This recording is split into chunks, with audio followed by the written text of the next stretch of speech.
Icarus doing the printing. So let me start by just kind of going where this all came from. Some of you may know, I've heard this before, but anyway, so you obviously AID is appreciation, intention, delegation, right? But how do you get there? It has to start from within. And so I feel like since I've been doing kind of practicing or being aware of how law of attraction works, I have been trying to apply that. And the last probably 12 months or so, I've had some personal things and just different things where I feel like I've had to dig deeper in getting to where I want to go. And so it's been, you know, a challenge, and we're always put in, you know, different places where things are going along, and then all of a sudden you have a hiccup and you're like, what the heck? So you either can revert back into like get in bed and put the covers over your head, or you can get to a place where it's like, I need to push through.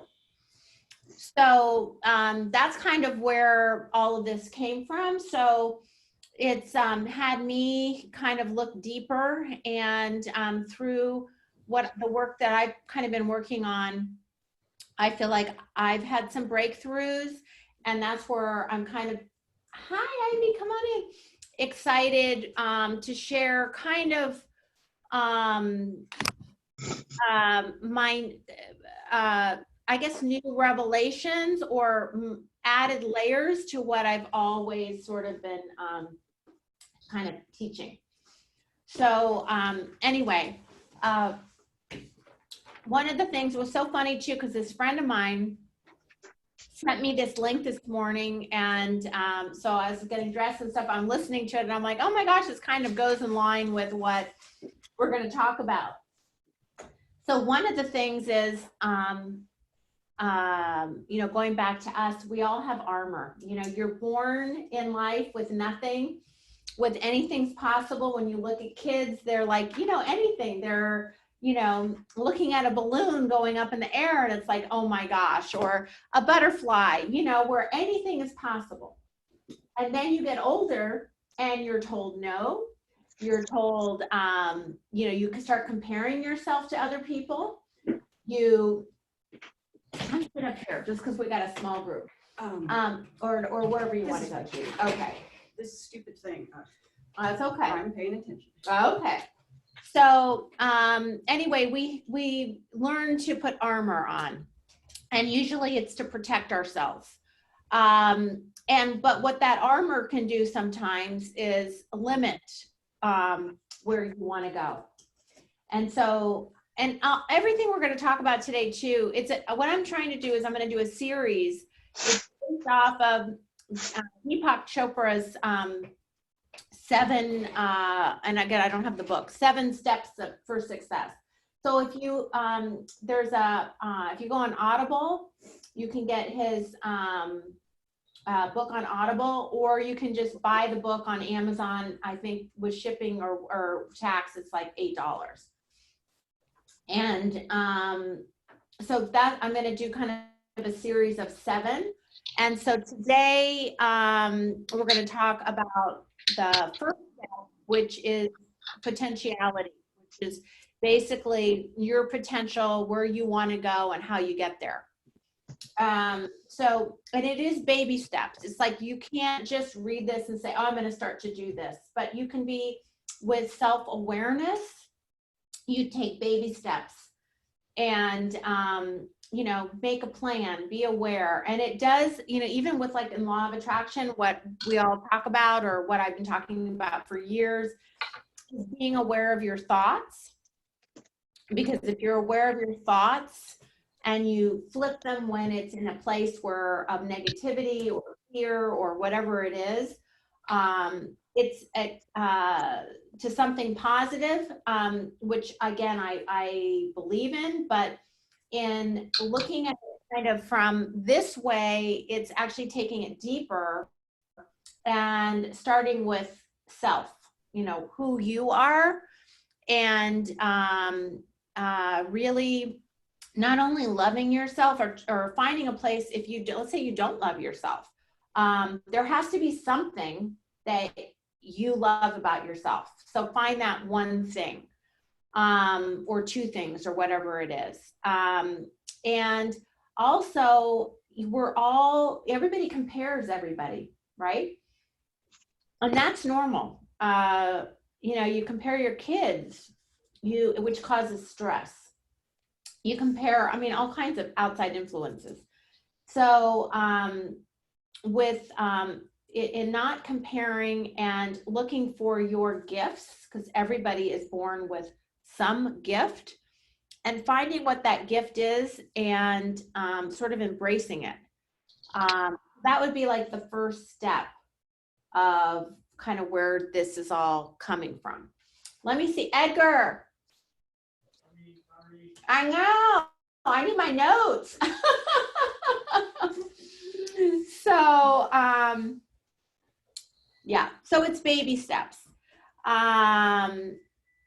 One of the things, this came actually from the podcast I was listening to, so about we all have armor.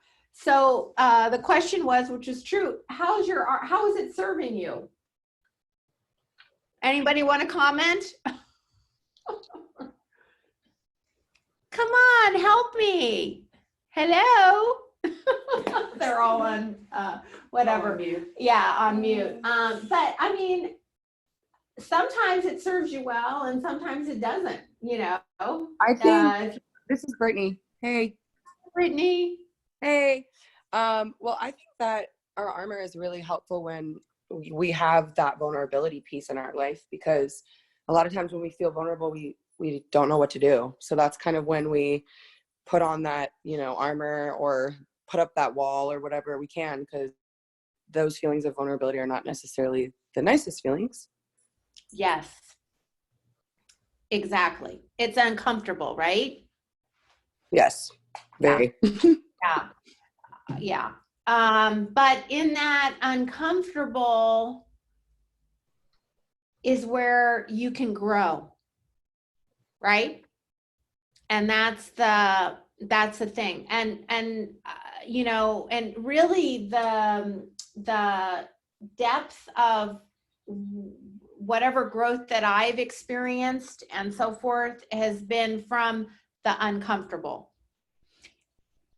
And one of the things, oh, let me get my other sheet here. Hold on one second. I know.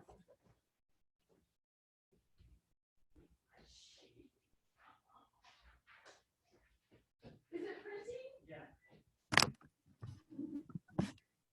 I need more. Okay. It's coming, yay. Okay. So let me just read, this is from the book also. Okay, so law of attraction starts with your internal self, which is so true. Most of us think about what happened yesterday or years before and worry about what's going to happen in the future. In order to be in full receiving mode, you need to be in present and not hold on to what was, or fears about what is the future. And that is so, that's so important, because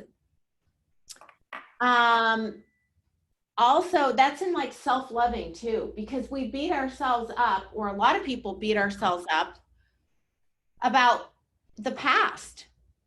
That's done. You have today. So I was talking to my kids, and what I tell them, and really what I try, you know, like every day. Whoops. Who is that? Oh, I don't know. Anyway, is to be the best version of you that you can be every single day. It's huge. In order to do that, is you, number one, have to be aware of, you have to be in the moment. So that's step one. And you have to like almost give yourself an internal hug and say, you're okay, you know, and again, that not comparing yourself to others. And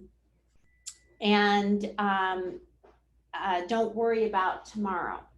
So now you can be, that doesn't mean that you're not worrying, you're not doing anything, and then you let, you know, everything fall to, you know, crap. But what it means is that you can't control tomorrow.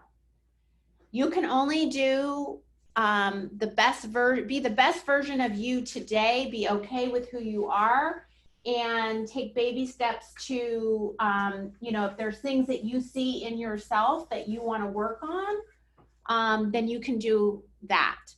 One of the biggest things for me in listening to all of this, and I've talked to people before, like when I talk to agents, you know, we all, and I'm definitely there, you compare yourself to other, like, who's selling more? Well, oh my gosh, they got these listings here, there. They're doing this, they're doing that. Be happy for them. When you go in that comparison, good for them, right? Just be, you know, there's plenty for everybody. That's the one thing in this business, right? There is always enough for everybody. So because what does comparing do? It makes you feel bad about you. It makes you anxious, and you're fueling yourself with lack. Okay? Happy for them. But this is where I'm going. You know, this is the kind of work that I want to go. Like, for example, I could look at, you know, somebody like a Richard Stone or Chuck and Farrell. I'm just saying because they're two different agents or groups, but in Carmel Valley that are, you know, they kill it on the listings. Because they were either really because they were really focused, they did what they were supposed to do on their end, and good for them that it's, you know, brought them the success that they have. Would I want to work my business like Richard Stone? He may be, you know, dominating and the #1 listing agent in Carmel Valley, but he works the way differently than I work. I'm a person that likes to be connected with people. He likes to just get them, sign them up, and say goodbye and move on to the next. And that, if that makes him happy, great. But I've also helped a lot of people that have worked with him before and say never again because they didn't get that attention that they wanted.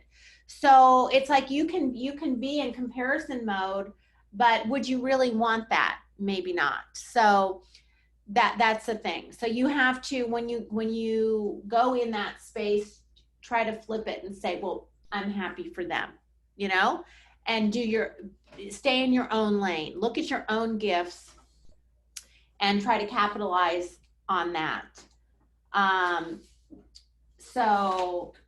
Wait 1 second. Let me just get my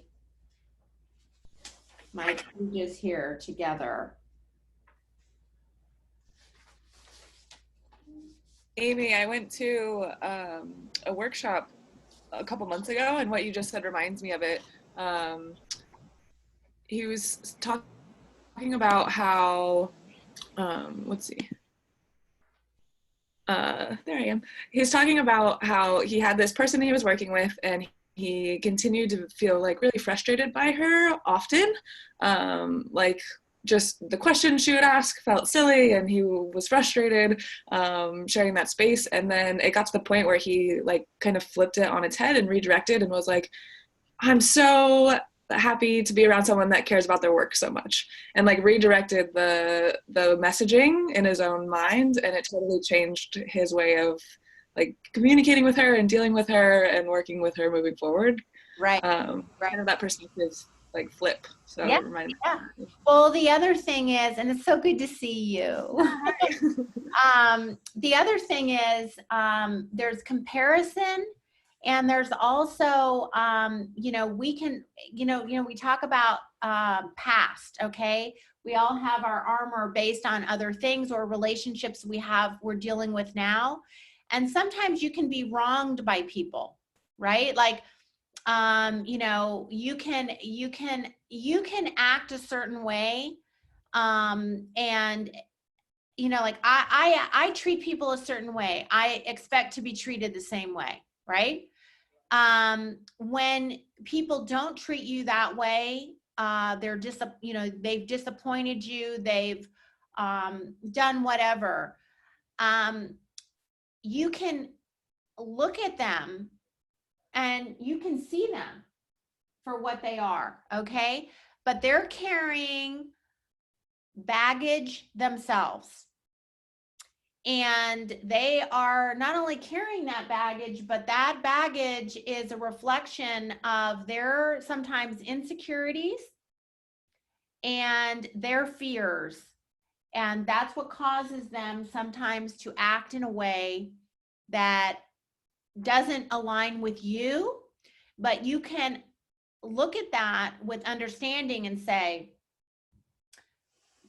that person is not, I don't respect where they're coming from. I don't want to be treated that way. You set boundaries, but you can feel sorry for them and say, they are coming from a place of hurt, insecurity, fear, whatever it is. It's not a reflection of you. It's stuff that they're dealing with.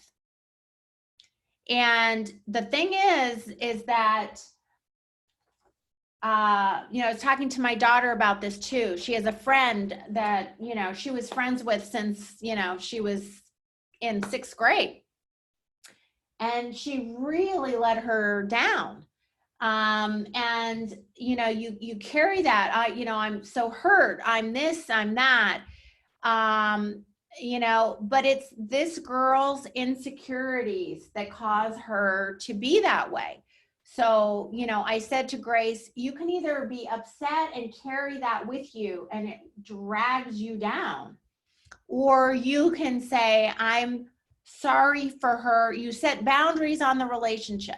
I no longer, I'm going to have this person in my life this way because I don't want to be in this cycle of craziness or inconsistency. I don't want to be the one that's always putting forth this relationship and getting nothing back. But, she is who she is. You can have great memories of the relationship as it was, and then, move forward. But the key is not to take the anger, the resentment, the hurt, all of that with you. What happens is when you release that, you're free. And that is an amazing thing. And so what I want to tell you is 6 months ago, I was carrying around a lot of stuff. I'm not carrying that around anymore because I have worked through this program and gotten, talked to different people and done what I needed to do on me. And so now my focus again is being the best person that I can possibly be each day. Know where I am, where I want to go. And I've let go of all the other junk because I can't control other people. We can't control things that might go on, externally. We had this, one of our group things was to not watch the news for 30 days, and right now could be a good thing, good time to go back to that. There's so much craziness, right? Can you control any of it? Are you going to control the outcome? No. If it bothers you and you want to be compassionate about it and do something about it, then fine. If you're, going to say it's annoying and, it's craziness like I do, then just turn it off because it adds noise in your head that you don't need. you can only be responsible for you and doing the right thing and going on your path and bringing the people and listening to the people around you that are on the same frequency as you. There's always going to be drama. There's always going to be people, having a voice that is, that does not relate to you. But when you allow it to get inside yourself and you get so, angry about their opinion, or, what, you're not going to change their opinion. You can just live your own version, stick around people that are on the same alignment, let go of all that stuff. And then again, you're not going to carry it. What is that going to do? It's going to hopefully keep your immune system healthy, right? I do believe you carry anger, you carry resentment, you carry all of these things. It cannot be good. It causes stress. Cannot be good for your insides. So anyway, so the baby steps are being aware of yourself, being aware of your thoughts, and try to forgive. If you are harboring any kind of feeling towards somebody, I don't care what it is. I mean, even like you look at people that, on the news or whatever, where, somebody close to them has been killed and they say they forgive them. You think, how could you forgive them? Because if you don't forgive them, who has the control? Not only did they kill the person that you love, but they are controlling you. They have the power of you because they are wrecking your life. Now, I'm not saying you don't grieve. I'm not saying you can't have your anger, but you dig deep, or these people must dig deep. And I hope none of us ever experience that, by the way. I never want to be tested like that. But in forgiveness, you're not saying that what they did was right, but you're saying your whatever damage you have within you is your thing, and I forgive you for that. And I'm not going to carry it with me. They can't bring back the loved one, but you can move on. And in not having that anger, that resentment with you, then you can live the best version and be lighter and create what you want to create moving forward. So anyway, I don't want to get too heavy, but that's anyway. So let me, okay. So the need for approval, going back also, this is kind of interesting too. A lot of people, if you have like a need for approval or what people think about you, that's the other thing. Priscilla and I were talking about this because I've been sharing stuff with her too, is who cares what anybody thinks about you? A lot of people are like, I need approval. I need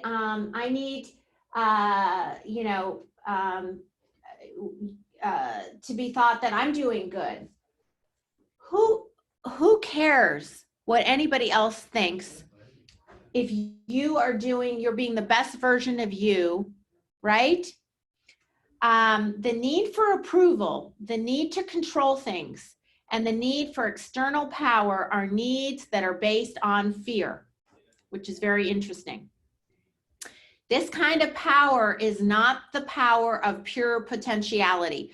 So pure potentiality, which is the first chapter, is step one, basically, of the law of success, is that you are trying to get to your full potential to get to whatever high level you want of abundance. So this kind of power is not the power of pure potentiality or the power of self or real power. When we experience the power of self, there is an absence of fear, there is no compulsion to control, and no struggle for approval of external power. This is interesting too. In object referral, and this is talking about yourself, your internal reference point is your ego. You think about, ego. Ego is that other voice, within. The ego is not who you really are necessarily. It's your self-image, which is kind of interesting how you, if you look at it that way, it's how because we all have an ego. So, but it's how, how we work ourselves, and you can change that. The ego is your self-image. It's your social mask. It is the role you are playing. Your social mask thrives on approval. It wants to control, and it's sustained by power because it lives in fear.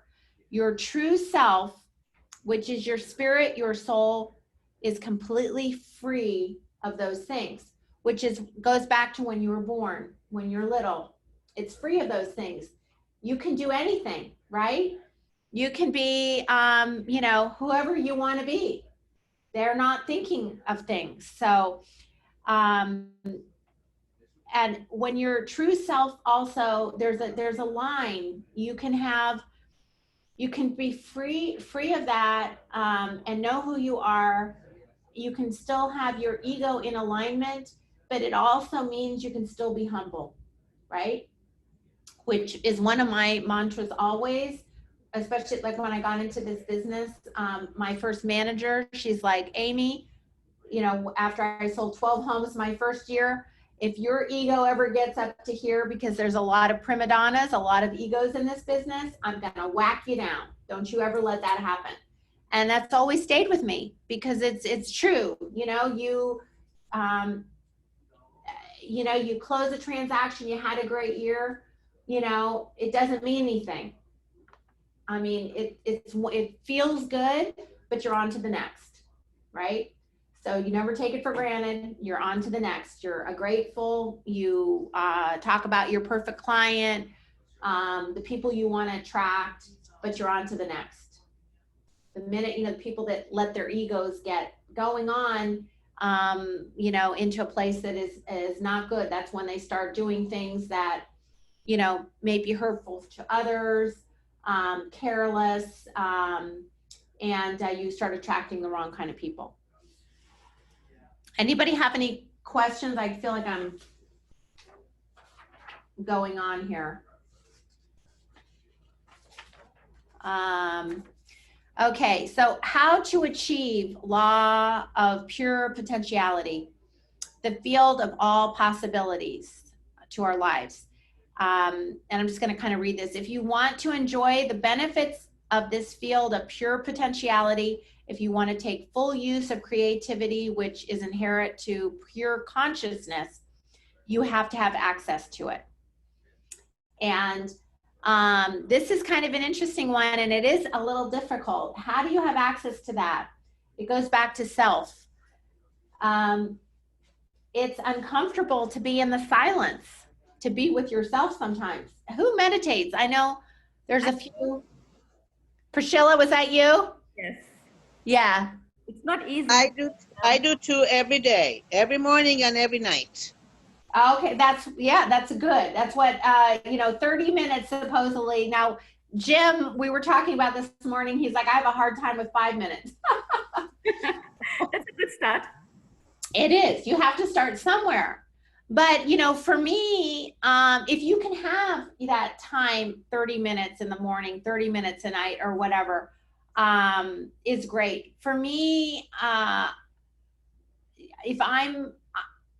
it's easy for me to be silent with myself if I'm like in nature, which is the other thing, he talks about, where, I can be just sitting outside and there's like big eucalyptus trees behind me, and just like listening to them, with, kind of their leaves, just looking at them, listening to birds. To me, that is, I'm alone with myself and my own thoughts and being quiet. So, and then the other thing that I've started to do too, again, being aware, is when I wake up in the morning, you know, instead of like just getting up, I lay in bed for a few minutes and I'm just thankful, you know, like I'm thankful for waking up. I think about things that, you know, that I'm grateful for. And so I start, you know, playing that in my head, you know, gratitude, you know, before I do anything. So that's another thing. I do that as well, Amy. This is Jeannie. Yeah, I good, do good. a morning and an evening gratitude. I've been doing it for years. Yeah, It Yeah. sets the tone. yes, exactly. So in the morning or at night before you go to bed, for sure. And so that's kind of step one. And he also says, again, spending time in nature will also give you access to the qualities inherent in the field. Infinite creativity, freedom, and bliss. So, and in order to have those things, again, you have to be free of all the other things. Amy, You know, bitterness, jealousy, regretfulness, anger. You just have to let all of that go. Amy, I also wanted to add something. Being non-judgmental. Yes. Oh, yes. Oh my gosh, yes. That's what we were talking about. Yeah. That's a huge one. That is a huge one. Yes, non-judgmental. That is the other, yeah. So getting rid of not having all those feelings that I just discussed, and then not judging others. That is huge. How many judge others? Yeah. It's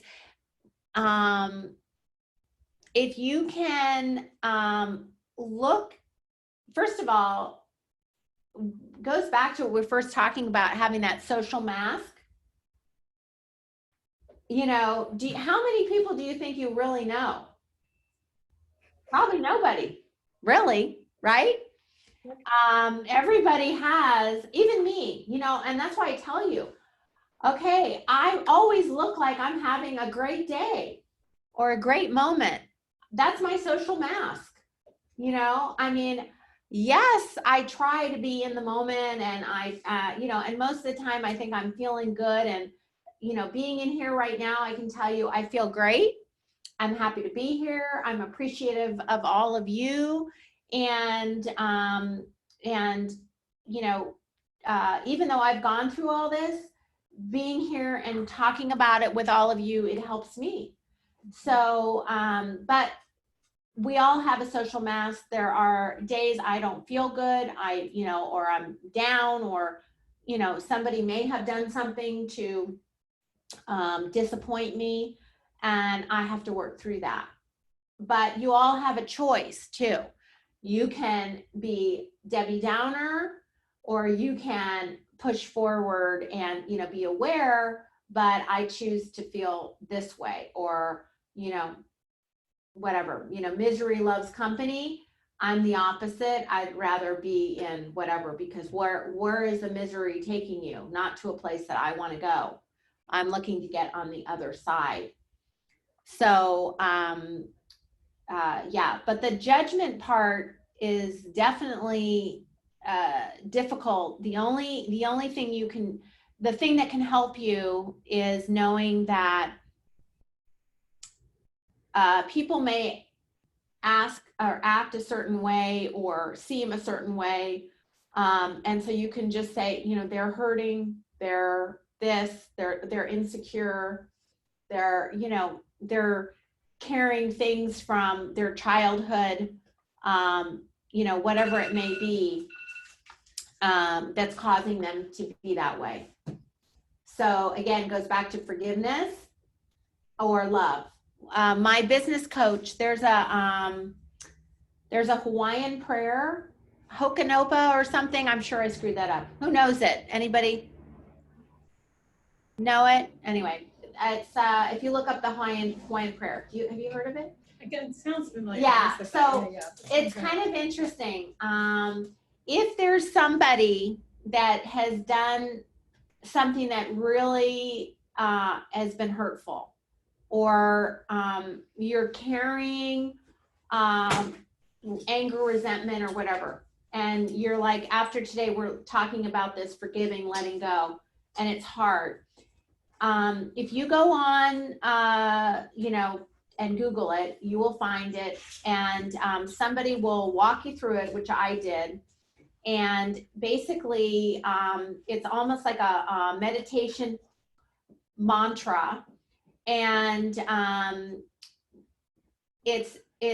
one of the things they have you do is basically pretend there's like a connection between your heart and their heart, and you say basically over and over again,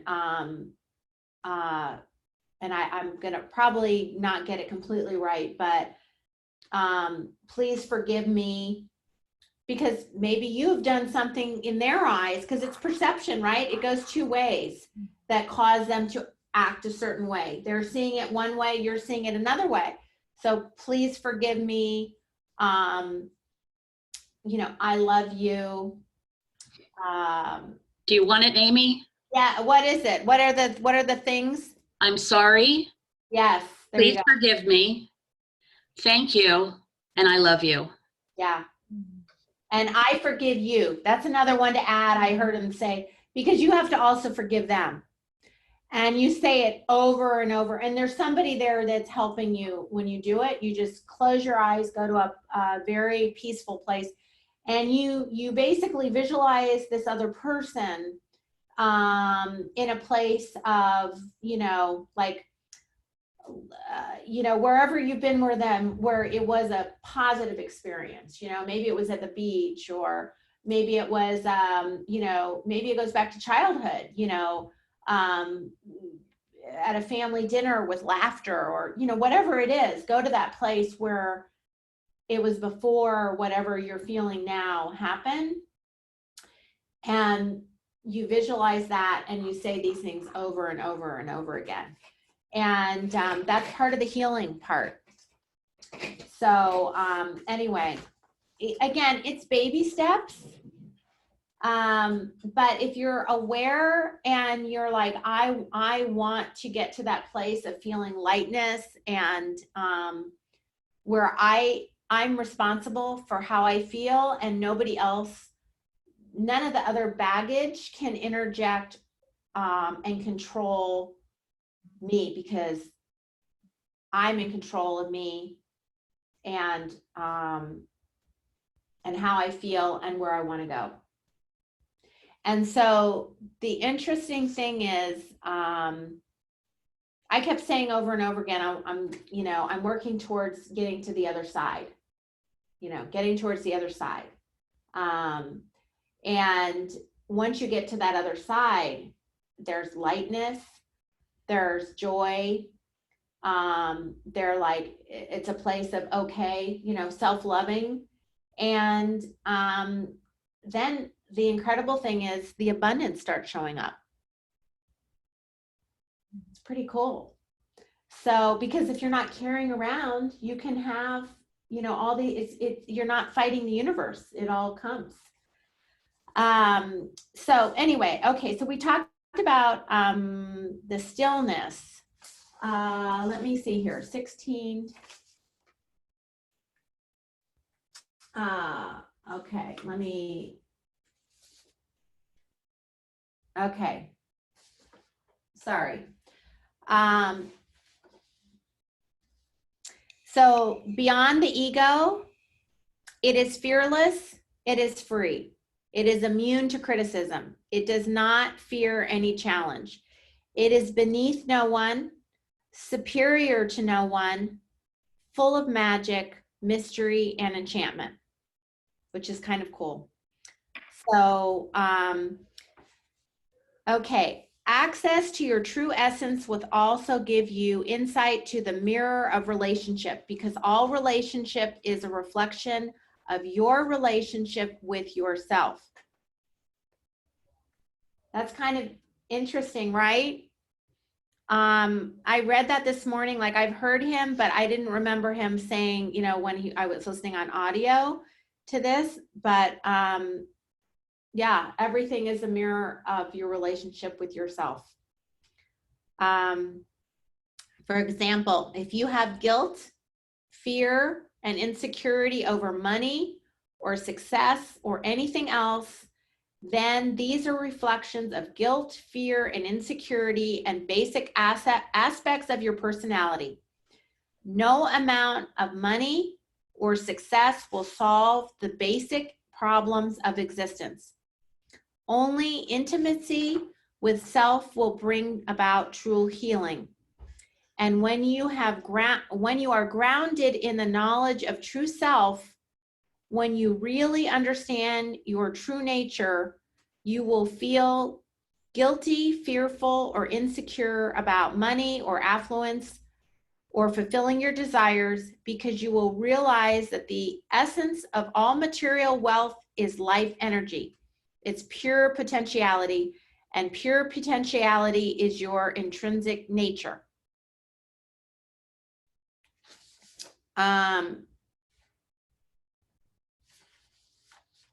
Okay. So of course I don't have the last part of I guess I didn't have Jim copy this, but I can send it to you. There's applying the law of pure potentiality. There's steps, but the first step basically is to meditate, or be in a quiet place 30 minutes or however many minutes you can do of silence in the morning and at night. And also sitting silently, like to watch sunset, something with nature too. What else? Let me just see here.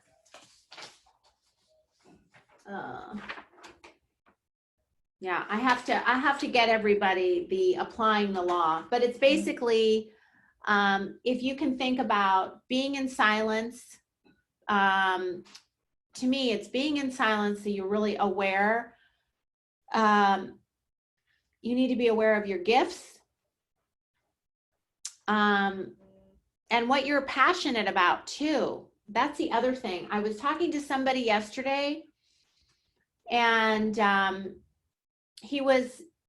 he's got tons of knowledge, and he's struggling a bit, with converting and everything. And I said to him, because he's wearing armor from years and years, childhood, and the way he was brought up to behave, and maybe a lack of showing feelings or things, and especially with men too, you're supposed to be, shield everything. So, what I was saying is work on getting excited about or passionate about the knowledge you have. And, he was sharing that he was doing some things with some friends that did bring him passion, and how that made him feel and how people responded to him. And that's the thing. If you're passionate, if it's coming from a place of within, like your heart, you can't help but attract what you want. People want to work with you. People would say to me too, like, how did you gain your success? The difference between people successful and people struggling. The people that are successful, they're usually coming from a place of knowing there's no fear, there's no doubt, and they're passionate about it. They're feeling it. They're already there. So the people that are struggling, it's because they may want it, they may know it, but they're carrying things of doubt, fear, comparison, all of these things that are holding them back. Did anybody, I don't know if anybody on this call went to the Deepak Chopra, or not, I'm sorry, the Thach Nguyen I seminar. did. Oh, you did? Okay, I can't remember. Okay, so remember how he's talking about sharpening your axe? Correct. Yep. Yes. So when somebody, if you're going to be chopping down a tree, you're not going to go with a dull axe. So your mind is your axe, in a human self. So you have to continually work on sharpening that axe. And he compares himself to, mindset. When he first started his career, it was doubt, it was fighting he was working with a dull axe. So everything, he made transactions, he may have had some success, but it wasn't fun and it was so hard. So when he made that mental breakthrough of I'm deserving, I know who my perfect client is. These are the kinds of people I'm going to attract. This is what I'm going to do. And there was no doubt. And he went about it humbly.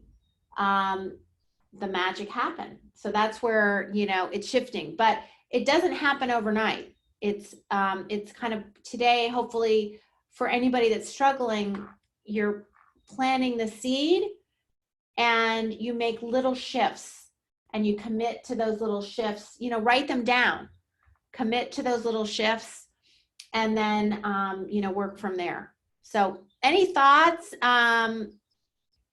We're basically wrapping up, but any thoughts? Anybody want to add anything? Next, go ahead. Hey, Amy, I agree with you completely. I think everything you said is was spot on. I think also forgiving yourself is a huge component because Oh my gosh, yes. I think a lot of people they internalize that guilt and that shame. And that's the first step to moving forward and growing is you have to forgive yourself. And if you focus on that first, it makes other things a lot easier. But if you hold on to that anger towards yourself, it's going to be hard to get anywhere. Oh my gosh, yeah. Well, it's it's that loving yourself. Yeah. Yeah. Going back to that Hawaiian prayer, that person on the other end that you're talking to, that you're forgiving, that you're, and asking for, or sending love, that can be you, it doesn't have to be another person. That's, that's you. And I've talked to people about doing that to themselves because, if you've done things, just because maybe you've done things you're not proud of, or you feel guilt over, maybe you had no control over it and you still take responsibility. Forgive yourself. And you can't go back and change things, but you can start by today. And again, be the best version of you and love yourself for today. Don't worry about tomorrow. Can't control tomorrow. Plus, it puts too much pressure on you. Too much pressure, too much stress, too much unknown. Just love yourself for today. Love, people that you see, with an open, or you meet or you encounter with an open heart. And, do that every day. And those baby steps, you will see the abundance. You'll look back and you'll be like, wow. So anyway.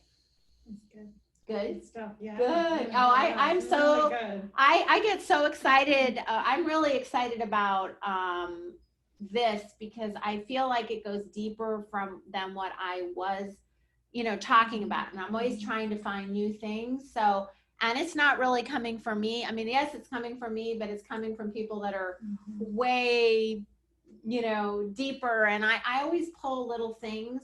But this was really huge. So anyway, so Brandon will get back. It'll probably be in 2 weeks. I'm going to do the Wednesdays, I think, so I'm not competing with the Fridays for those people that are in the mentor program. And it's great if you're here. I know a lot of people were not feeling great because the energy of having people here. So as many of you that can come would be great. we'll still offer this, but, you know, the energy feeds on energy in a room. So if you can come, I'd love to see you.